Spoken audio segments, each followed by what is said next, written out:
요한복음 특강 110번째 시간입니다.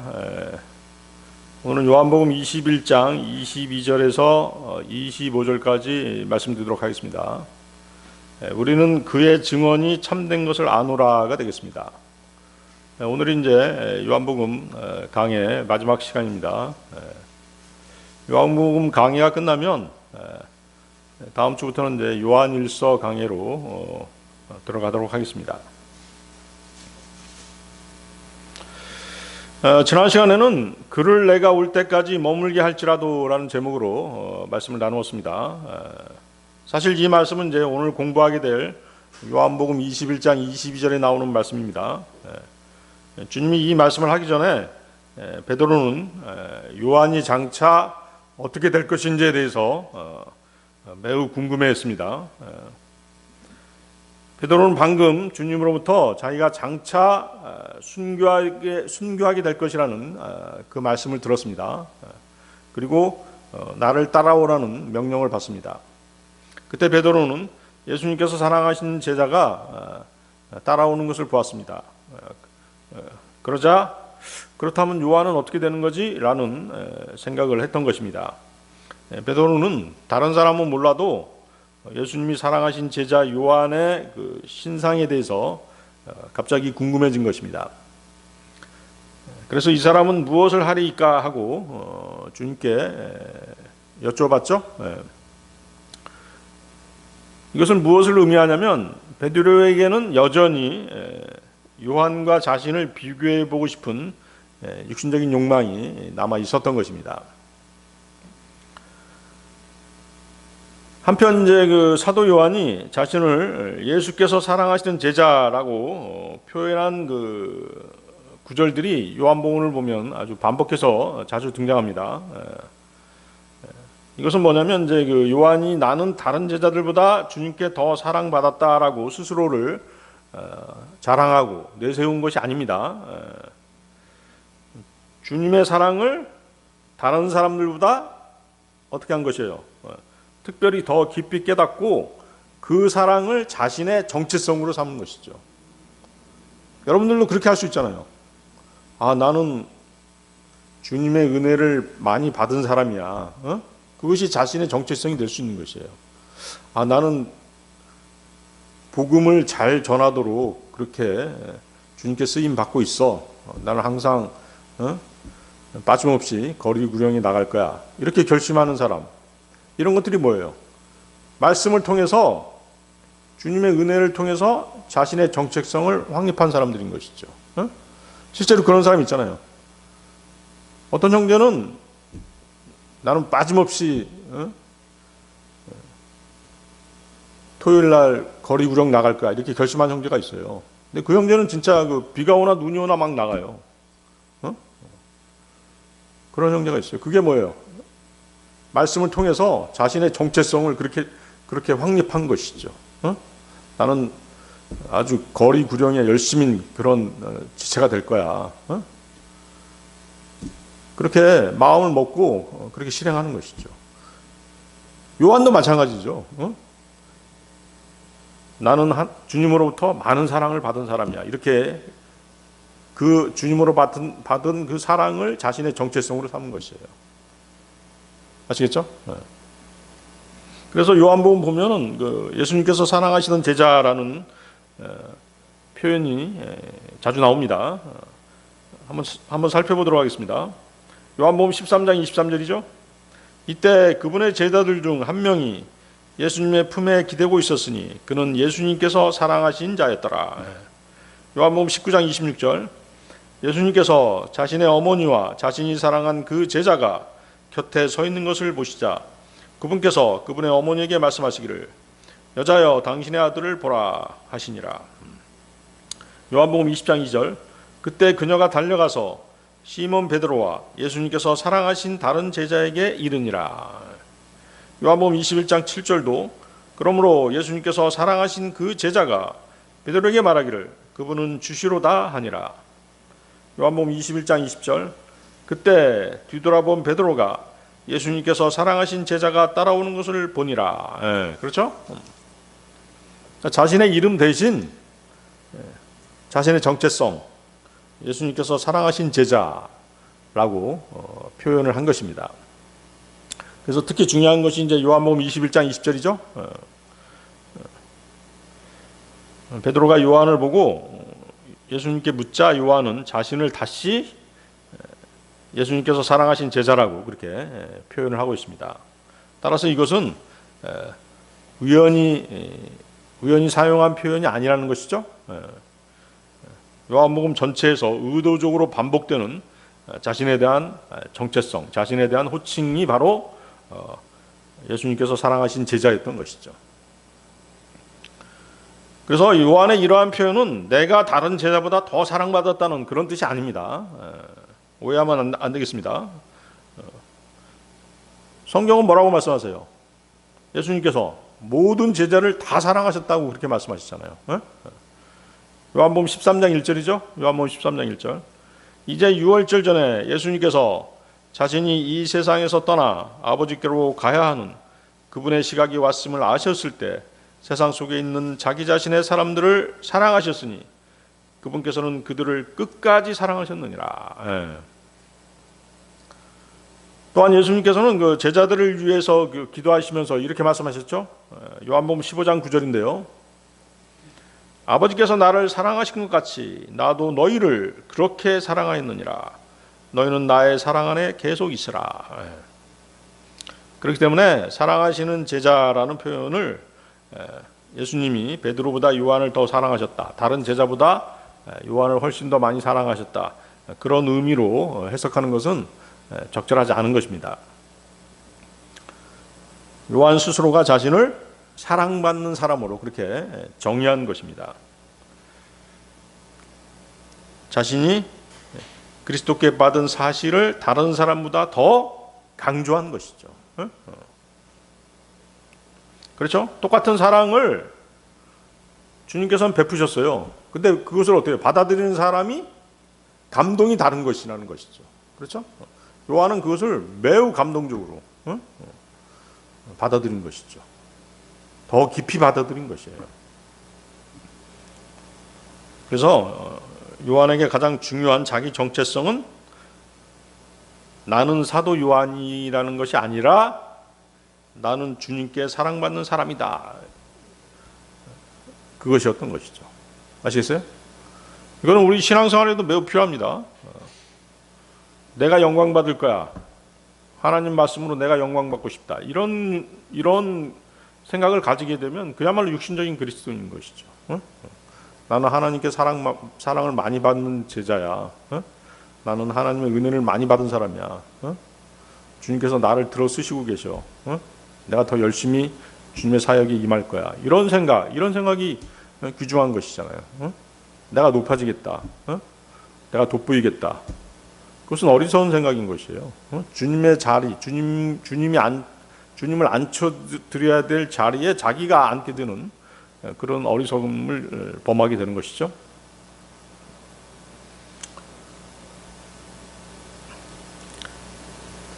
그래서 요한은 다른 제자들보다 예수님의 사랑을 가까이에서 경험했던 것이죠. 요한복음의 그 장면들을 보면 요한은 항상 예수님과 매우 가까운 위치에 있었던 것이에요.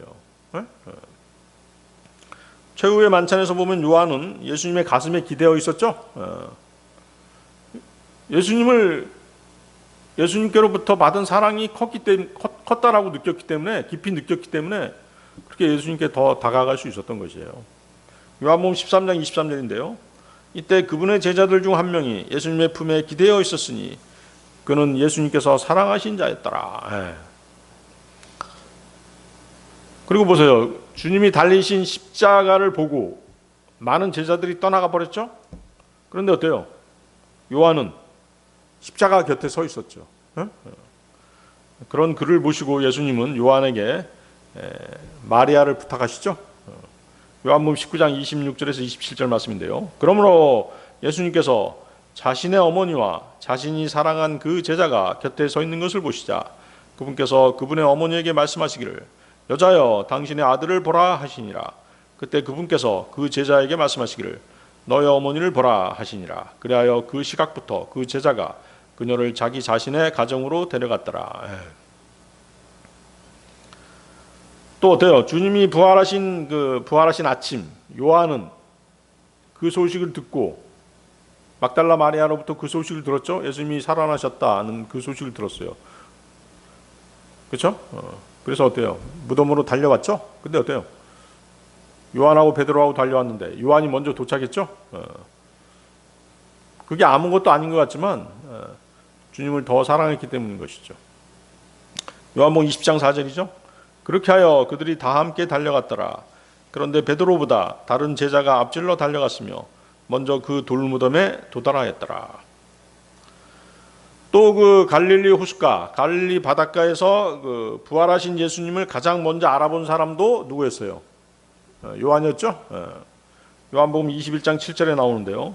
그러므로 예수님께서 사랑하신 그 제자가 베드로에게 말하기를 그분은 주시로다 하니라. 이처럼 요한은 예수님의 사랑을 경험하고 그 사랑을 깨닫고 그 사랑을 증언하는 사람으로 자신의 정체성을 삼은 것입니다. 자신을 내세우고 싶어 했다면 어떻게 했을까요? 예수님께서 사랑하신 그 제자가 아니라 자신의 이름을 기록했을 거라고. 예수님께서 사랑하신 제자 요한 뭐 이런 식으로 자신의 이름을 썼을 텐데 요한이라는 이름을 쓰지 않잖아요. 그렇죠? 응? 자신의 이름인 요한을 내세우지 않습니다. 그것은 뭐예요? 예수님으로부터 더 많이 사랑받고 있다는 것을 자랑하려고 했던 거 아니라는 것이죠. 응? 오히려 겸손함 때문에 자신의 이름을 내세우지 않은 것이에요. 응? 다른 복음서를 보세요. 다른 복음서를 보면 요한이라고 하는 이름이 자주 등장합니다. 근데 요한복음에서는 오히려 자신을 감추면서 그 제자, 예수님께서 사랑하신 제자 이렇게 표현하죠. 내가 얼마나 주님께 중요한 사람인가 이것을 보여주려고 하는 것이 아니라 내가 누구인지는 중요하지 않다. 나를 사랑하신 주님이 누구신지가 중요하다는 그런 태도인 것이죠. 그래서 이것은 자기를 내세운 것이 아니라 그리스도의 사랑을 중심으로 자기 자신을 판단한 것입니다. 그래서 요한은 자신의 특권을 자랑하기보다 그리스도와의 친밀한 관계를 나타내는 표현으로 자신을 설명한 것입니다. 따라서 요한은 자기 과시보다는 예수님의 사랑을 받은 자라는 정체성을 강조하기 위해서 예수께서 사랑하시는 제자라는 표현을 사용한 것입니다. 요한뿐만이 아니라 그 베드로 역시 예수님께 특별한 사랑과 사명을 받았죠. 주님은 그 요한복음 21장 15절을 보면 요나의 아들 시몬아 내가 이들보다 나를 더 사랑하느냐라는 그 세 번의 질문을 통해서 베드로를 회복시키시고 사명을 주시죠. 어떤 사명이었어요? 내 양을 먹이라. 그렇죠? 따라서 그 요한에 대한 특별한 친밀성과 베드로의 특별한 사명은 서로 비교 관계에 놓을 수 없는 것입니다. 예수님은 각 제자에게 서로 다른 방식으로 사랑과 은혜를 베풀어 주셨던 것입니다. 그래서 이제 정리해 보면 요한이 자신을 예수님께서 사랑하시는 제자라고 부른 것은 자신이 다른 제자들보다 더 사랑받았다는 그런 우월감을 나타내는 것이 아닙니다. 자신에게 베풀어진 그리스도의 특별하고 친밀한 사랑을 깊이 깨달았던 것이죠. 그리고 자신의 가장 중요한 정체성을 주님께 사랑받는 사람으로 표현한 것입니다. 그리고 이것은 우리에게도 중요한 영적 교훈을 주고 있습니다. 요한은 내가 주님을 얼마나 사랑하는가보다 먼저 주님께서 나를 얼마나 사랑하시는가를 알았던 사람이었던 것이죠. 그래서 요한은 예수님을 사랑하라고만 이렇게 주장하지 않았죠. 요한복음을 보면 예수님을 사랑해 뭐 그런 것을 강요하는 책이 아니잖아요. 먼저 우리를 사랑하신 그리스도를 바라보게 하는 그런 책이 바로 요한복음이라고 할 수 있는 것입니다. 이 사실은 이제 요한일서에서도 분명하게 연결되어서 나오고 있습니다. 요한일서 4장 19절이죠. 요한일서 4장 19절. 우리가 그분을 사랑하노니 그분께서 먼저 우리를 사랑하셨기 때문이라. 예. 주님이 먼저 우리를 사랑하셨죠? 예. 그래서 이상의 내용이 요한이 자신을 예수께서 사랑하시는 제자라고 부른 영적인 의미인 것입니다. 자, 요한복음 21장 22절로 가겠습니다. 요한복음 21장 22절. 예수님께서 그에게 말씀하시기를 설령 내가 그를 내가 올 때까지 머물게 할지라도 그것이 너와 무슨 상관이냐 너는 나를 따르라 하시니라. 예. 지금 베드로가 한 질문에 대한 답이죠. 요한이 어떻게 될 것인가에 대해서 궁금해가지고 물어봤잖아요. 이 사람은 무엇을 하리이까 이렇게 물어봤죠. 그거에 대한 답이 바로 요한복음 21장 22절이죠. 자, 그런데 보세요. 이 구절에서 예수님께서는 아주 실로 놀라운 사실을 예고하죠. 어떤 사실이에요? 내가 올 때까지. 그렇죠? 내가 올 때까지의 미주체죠. 내가 올 때까지는 뭐예요? 주님께서 분명하게 뭘 예고하신 것이에요? 재림을 예고하신 것이죠. 그렇죠? 내가 올 때까지. 예수 그리스도께서는 재림을 예고하신 것이에요.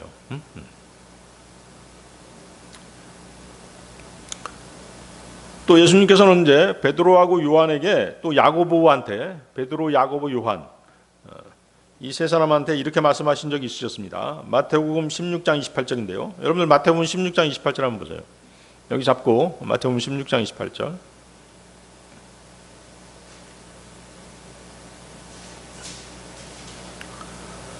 진실로 내가 너희에게 말하노니 여기에 서 있는 몇 사람은 그들이 인자가 자신의 왕국으로 오는 것을 볼 때까지 죽음을 맛보지 아니하리라. 이 구절 역시 뭘 말씀하신 것이에요? 재림을 말씀하신 것이죠? 재림을 말씀하신 것입니다. 여기 왕국이 나오죠? 자신의 왕국, 인자가 자신의 왕국으로 오는 것을 볼 때까지. 왕국은 뭐예요? 실제적으로 이 땅에 임하게 될 눈에 보이는 천국, 천년왕국을 말하는 것이죠. 이것은 이제 그 오순절에 임한 영적인 왕국이 아닙니다. 예수 그리스도께서 재림하시면 이 땅에 문자적이고 실제적인 왕국이 세워질 것입니다. 이 천년왕국은 주님께서 지상에 재림하심으로써 반드시 눈에 보이도록 건설될 실제 왕국인 것입니다. 성전도 다 그 성경에 나와 있죠. 에스겔서 보면 천년왕국에 세워질 성전도 벌써 어떤 식으로 세워질 것인가에 대해서 다 나와 있어요. 여러분들 에스겔서 읽어보면 그 성전의 규모랄지 양식 이런 것들이 아주 잘 표현되어 있습니다. 자, 그렇다면 이거 보세요. 마태복음 16장 28절 계속 보십시오. 그렇다면 베드로와 야고보와 요한은 과연 예수님의 말씀대로 인자가 자신의 왕국으로 오는 것을 볼 때까지 죽음을 맛보지 않았을까요? 어때요? 그렇죠? 주님으로부터 이 말씀을 듣고 있던 베드로와 야고보와 요한은 실제로 죽기 전에 주님께서 주님의 왕국으로 오는 것을 보았죠. 어떻게 보았어요? 변화산에서 보았잖아요. 변화산에서. 그렇죠? 그러니까 이 말씀은 뭐냐면 예수님의 재림이 그 몇몇 제자들이 살아있는 동안에 주님의 재림이 이루어졌다는 그런 뜻이 아닙니다. 베드로와 야고보와 요한이 변화산에서 예수님의 영광스러운 모습을 직접 보게 될 것을 미리 예고하신 그런 말씀이죠. 자, 마태복음 17장으로 가보세요. 마태복음 17장. 마태복음 17장에서 1절에서 5절이죠. 변화산 사건.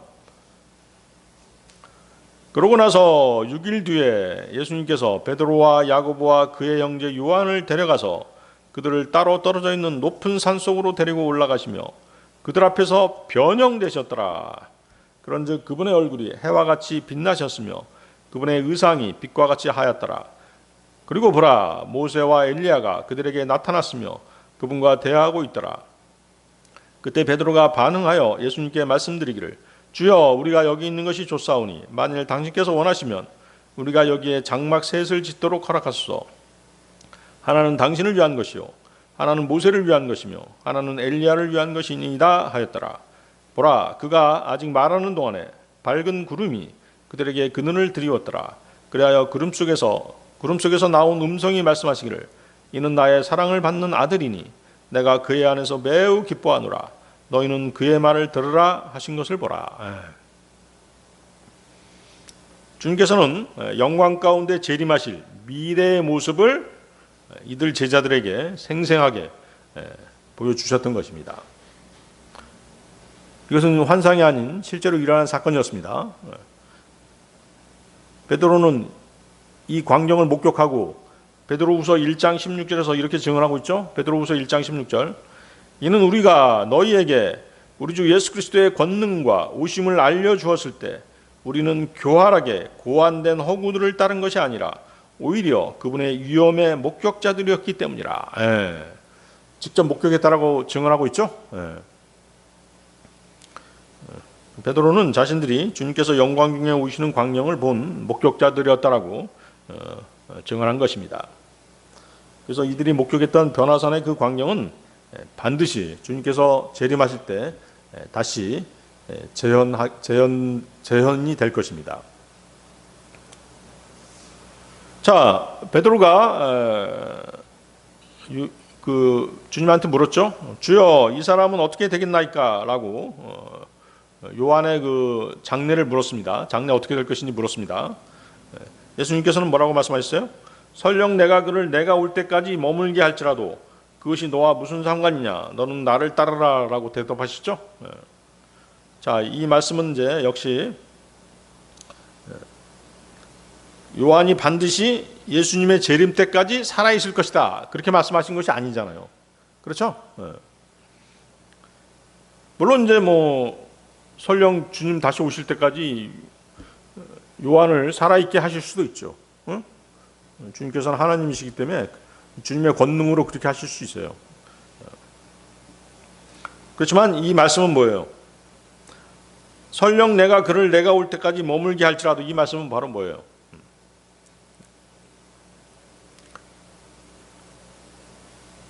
예수님의 재림 때까지 요한이 살아있을 것이다 라는 그런 예언이 아니었잖아요.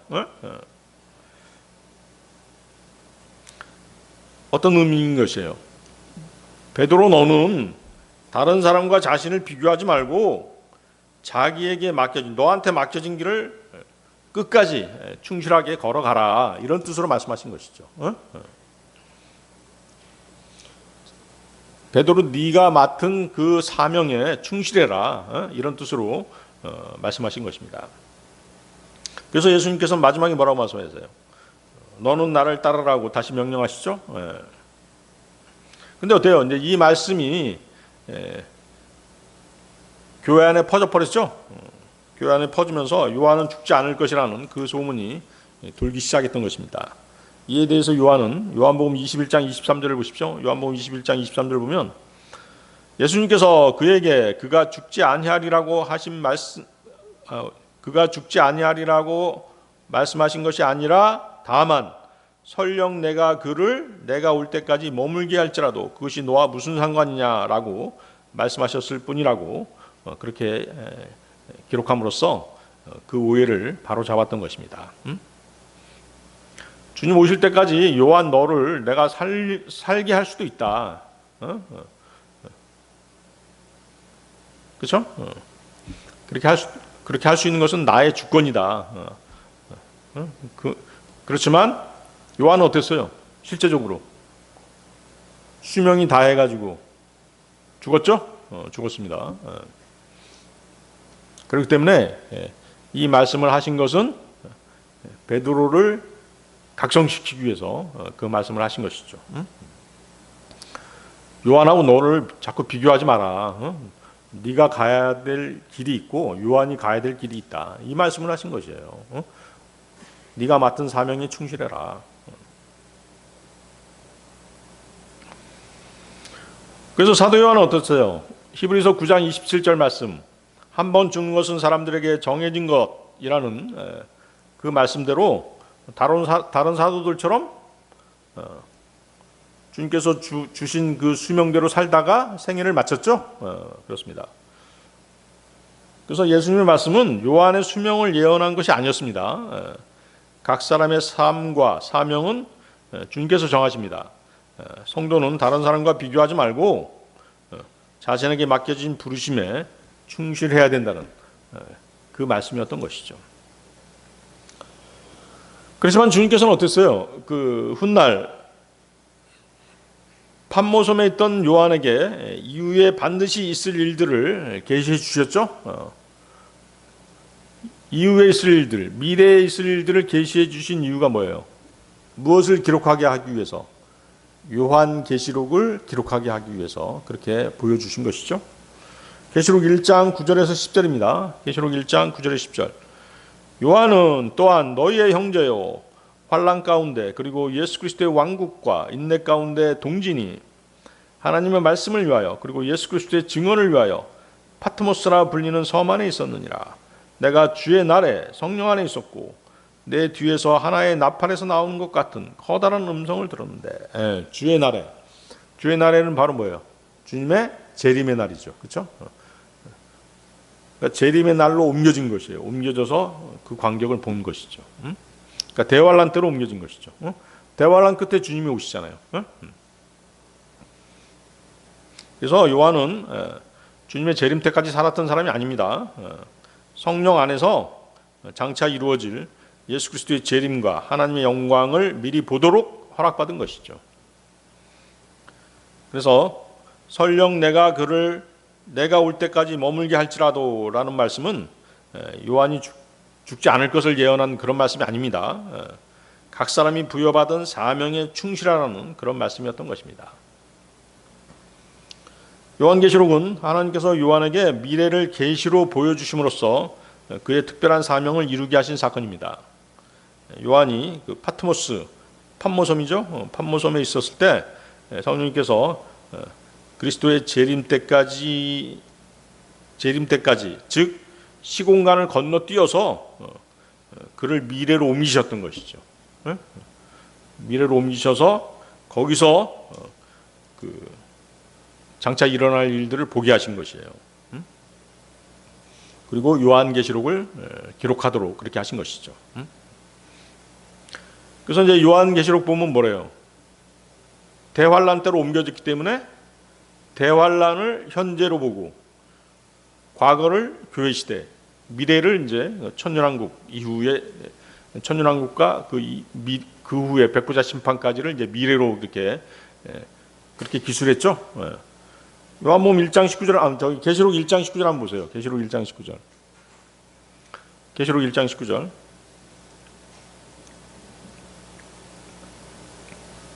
찾으셨나요? 네. 내가 본 것들과 과거죠. 현재 있는 것들과 이후에 있을 것들을 기록하라. 미래죠. 이후에 있을 것들. 그러면 자 뭐예요? 내가 본 것들은 언제예요? 바로 교회 시대죠. 현재 있는 것들은 대환란 시대죠. 대환란 때.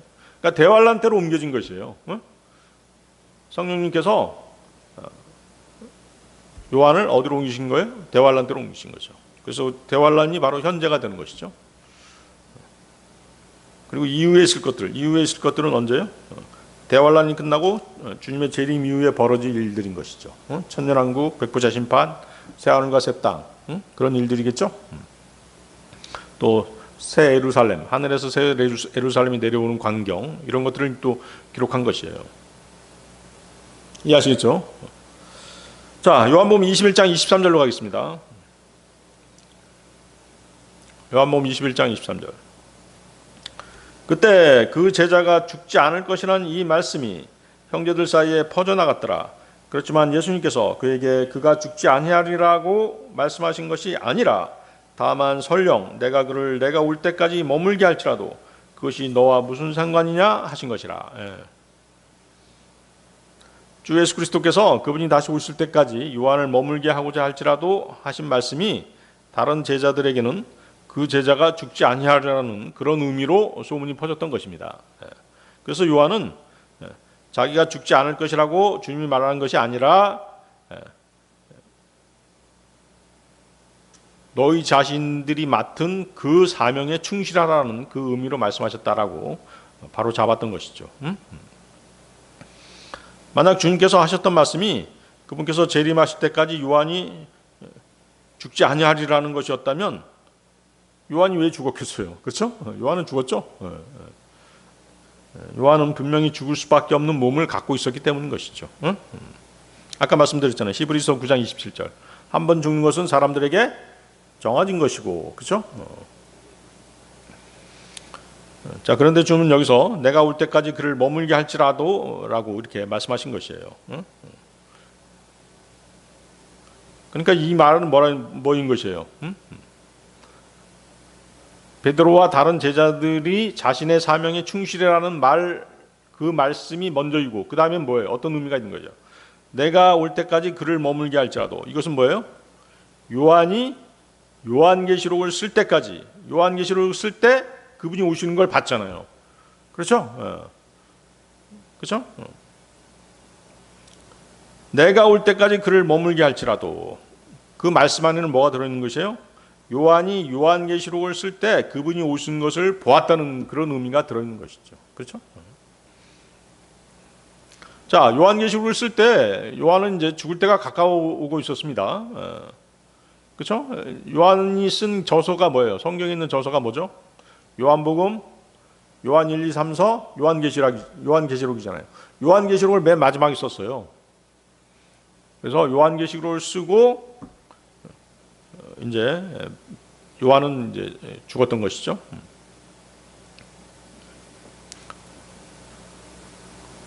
죽기 전에 그 성령님에 의해서 미래에 예수 그리스도께서 재림하시는 시점으로 옮겨졌죠. 계시록 1장 10절 아까 읽었잖아요. 내가 주의 날에 성령 안에 있었고, 그렇죠? 주의 날 재림 때 성령 안에 있었고, 그렇죠? 계시록 4장 2절에서도 계시록 4장 2절. 그러자 즉시 내가 영 안에 있었더라. 그런데 보라, 하늘에 한 보좌가 놓여 있었고 한 분이 그 보좌 위에 앉으셨더라. 천상에 있는 그런 광경을 목격한 것이죠. 그래서 성령 안에 또는 영 안에 있었다는 말은 예수 그리스도 안에서 거듭난 사람을 언급한 것이 아닙니다. 이것은 이제 뭐냐면 요한이 하나님께서 보여주신 것을 받아볼 수 있도록 특별히 성령님께서 그를 붙드시고 인도하신 상태라고 이해할 수 있는 것이죠. 미래로 인도하신 것이죠. 그래서 계시록 4장 2절에서 영 안에 있었다는 것은 뭐 감정적으로 매우 흥분해가지고 뭐 어떤 환상을 보았다 그런 것이 아니죠. 또한 요한의 영이 몸에서 빠져나갔다 뭐 그런 의미도 아닙니다. 오히려 성령님께서 요한을 특별한 계시의 경험 가운데로 이끄셔서 하늘에서 일어난 그런 장면들을 보게 하셨다 그런 뜻인 것이죠. 그 계시록 4장 2절 이 장면에서 중요한 것은 뭐예요? 요한이 뭘 봤어요? 하늘에 한 보좌가 놓여 있었고 한 분이 그 보좌 위에 앉아 계신 것을 보았다는 것이죠. 그래서 영 안에서라는 표현은 단순히 환상을 보았다는 것보다 하나님께서 성령님을 통해서 요한에게 하늘의 일들을 보여주시고 앞으로 일어날 일들을 계시하셨다는 것이죠. 사도 요한이 겪었던 그런 경험을 과거 구약에서도 에스겔이 경험한 적이 있었죠. 에스겔서 여러분들 에스겔서 한번 보세요. 에스겔서 2장 2절 한번 보십시오.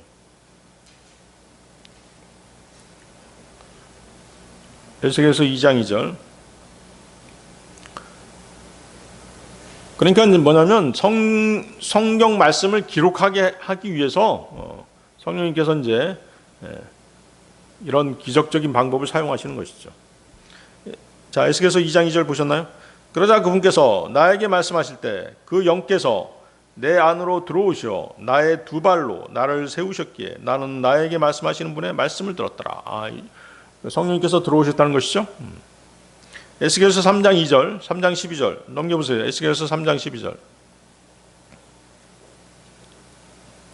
에스겔서 3장 12절에서는 그때 그 영께서 나를 들어 올리셨더라. 그죠? 이런 표현이 있고 3장 14절도 보세요. 그 밑에 3장 14절. 그렇게 하여 그 영께서 나를 들어 올리시어 나를 멀리 데려가셨는데 나는 나의 영의 열기 속 스라림 가운데서 갔더라. 예. 멀리 데려가시는 것은 뭐예요? 바로 시공간을 이동시킨 것이죠. 놀라운 장면이죠. 영의 열기 속 스라림 가운데 갔더라. 아주 실감나게 그렇게 표현하고 있습니다. 아주 속도감 있게 그렇게 표현하고 있죠. 그래서 요한계시록에서 그 영 안에 있었다는 표현은 두 가지로 이해할 수 있습니다. 첫째는 뭐냐면 하나님의 계시를 받는 특별한 예언자적 상태를 나타내는 표현입니다. 영 안에 있었다는 것은 요한이 자신의 어떤 생각으로 셋째 하늘을 상상했다 그런 뜻이 아니잖아요. 성령께서 특별히 그를 붙으셔서 하나님의 계시를 볼 수 있도록 그렇게 하신 것입니다. 하늘의 보좌와 하나님의 영광을 보게 하신 것이죠. 따라서 영 안에 있다는 것은 성령님의 인도하신 가운데 하나님의 계시를 보고 하나님이 인류 역사의 주권자이심을 깨닫게 하신 것으로 그렇게 이해할 수 있는 것입니다. 또한 영 안에 있었다는 것은 성령님이 그를 초자연적인 능력으로 미래로 이동시켰음을 말씀하시는 것입니다. 말하자면 AD 90년경 patmos섬에 있던 요한이 기적적인 방법으로 예수 그리스도의 재림때로 이동했던 것입니다. 그리고 주 예수 그리스도의 재림 장면을 직접 목격하게 하신 것이죠. 이것을 그는 그리스도께서 오실 때까지 머물러 있었다라고 이렇게 표현한 것입니다. 이해하시겠죠? 그리고 계시록 22장이 끝남과 함께 요한은 patmos섬으로 돌아왔던 것이죠. 그리고 거기서 수명이 다해서 죽음을 맞이했던 것입니다. 이해하시겠죠? 자, 요한복음 21장 24절로 가겠습니다. 요한복음 21장 24절. 이런 일들을 증언하고 또 이런 일들을 기록한 그 제자가 이 사람이라. 그리고 우리는 그의 증언이 참된 것을 아노라. 그의 증언은 요한이 직접 보고 경험한 예수 그리스도의 삶과 사역, 그리고 그분의 죽음과 부활, 그리고 특히 요한복음에 기록된 예수님에 관한 증언들이죠. 그래서 요한복음은 단순히 다른 사람에게 들은 이야기를 기록한 책이 아닙니다. 요한은 예수님의 제자로서 예수님을 직접 따라다니면서 많은 일들을 봤습니다. 그 가운데 중요한 사건들을 증언한 것이 바로 요한복음입니다. 그래서 본절 보세요. 그 24절 보십시오. 본절에서도 요한 자신에 대해서 이 일들을 증언하고 이 일들을 기록한 제자를 자신이라고 말하고 있죠. 따라서 그의 증언은 요한이 직접 보고 경험한 예수님에 대한 증언입니다. 그것을 기록한 요한복음의 증언까지 포함하는 것이죠. 그럼 여기서 우리는 누굴까요? 우리는 그의 증언이 참된 것을 아노라. 우리는 이제 그 요한복음의 내용과 요한의 증언을 알고 있고 또 그 내용들이 참되다는 것을 확인하고 받아들이는 사람들을 가리키는 표현인 것이죠. 그러니까 당시 여기서 우리를 그 당시에 있었던 제자 몇 명으로 이렇게 한정할 필요는 없습니다. 오히려 요한의 증언을 알고 그것이 참되다는 사실을 인정하는 그리스도인 모두의 증언으로 그렇게 이해해야 되는 것입니다. 다시 말하면 요한이 내가 본 것이 사실이라고 이렇게 증언했습니다. 그러자 그 증언을 알고 있는 사람들이 우리는 그의 증언이 참된 것을 안다라고 다시 확인한 것이죠. 여러분들은 어때요? 요한복음 읽어보고 이건 거짓말이야 이렇게 말하는 사람 없잖아요. 그렇죠? 다 참되자고 그렇게 느끼고 있죠? 바로 뭐예요? 요한복음을 믿을 만한 책이다. 요한복음을 신뢰하게 하신 분이 누구세요? 그렇죠. 성령님이시죠. 성령님께서 우리한테 그런 믿음을 주신 거잖아요. 그래서 여기서 우리라고 하는 표현 안에는 우리 그리스도인들이 다 들어갈 수 있는 것이에요. 아시겠죠?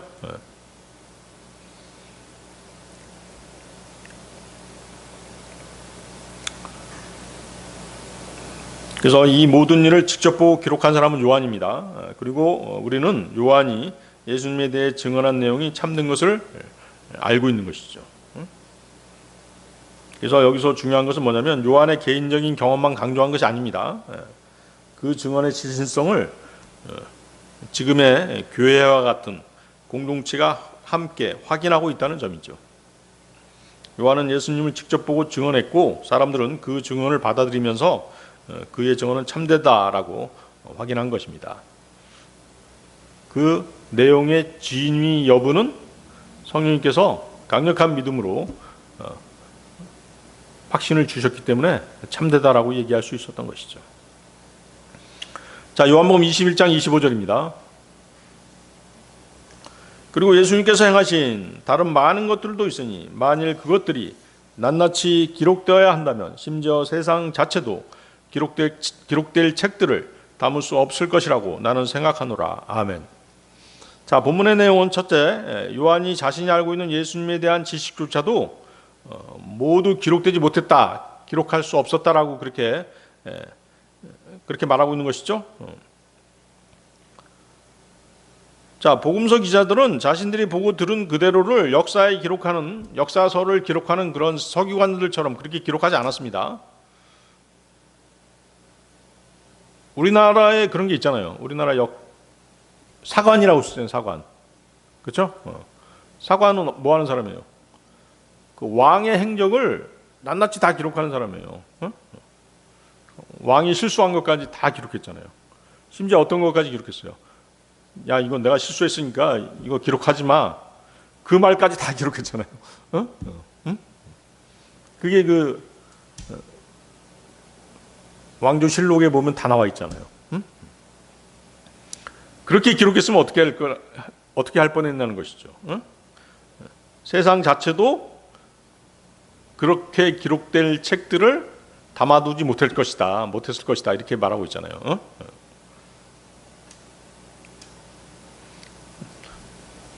그렇죠? 일일이 다 기록했다면 그 내용이 뭐예요? 엄청나게 많았겠죠? 하나님께서는 사복음서 각 저자에게 그 책을 기록하도록 특별한 목적을 주셨습니다. 그렇죠? 마태, 마가, 누가, 요한 각각 특색이 있잖아요. 저자들은 자신들의 직접적인 경험과 간접적인 지식 또 자신의 능력을 사용해서 그것들을 기록했던 것이죠. 또 성령님의 인도하심에 따라 그 많은 내용 가운데서도 꼭 필요한 내용만을 취해서 하나님의 의도대로 기록한 것입니다. 둘째, 이 말씀은 예수 그리스도께서 행하신 일이 너무 많고 또 위대해서 그것을 모두 기록하기에는 한계가 있었다라는 그런 뜻으로 볼 수 있습니다. 그래서 요한은 예수님께서 이 땅에서 행하신 모든 사건을 기록하려고 한 것이 아닙니다. 요한은 그 예수님의 삶과 사역 가운데 특별히 중요한 사건을 선택해서 기록했던 것이죠. 그렇기 때문에 요한복음에 기록되지 않는 일들이 있었다고 해서 그것이 중요하지 않다 그런 뜻은 아니죠. 셋째, 이 말씀은 요한 자신과 인간의 기록에는 한계가 있다는 것을 인정하고 있죠. 사람이 아무리 많은 내용을 기록한다고 해도 예수 그리스도의 모든 삶과 사역을 완전하게 기록할 수는 없었을 것입니다. 하지만 이것은 이제 그 하나님의 말씀이 부족하다든가 불완전하다는 그런 뜻은 아닙니다. 하나님께서는 구원에 필요한 진리를 성경을 통해서 충분하고 정확하게 우리에게 알려주셨던 것입니다. 그래서 요한이 말하는 한계는 하나님의 계시의 한계가 아닙니다. 예수님께서 행하신 모든 일을 기록하는 인간의 기록 능력과 분량의 한계인 것이죠. 따라서 요한복음 21장 25절 다시 보십시오.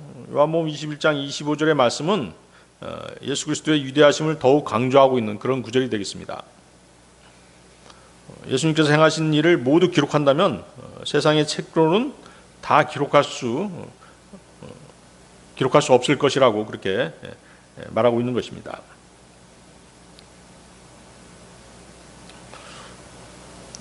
하나님께서는 예수님의 모든 행적을 하나의 책에 빠짐없이 기록하게 하신 것이 아니죠. 여러 복음서의 저자들을 통해서 예수님의 삶과 죽음과 부활에 관한 중요한 사실들만을 기록하게 하신 것입니다. 사복음서는 서로 다른 관점에서 예수 그리스도를 증언하고 있습니다.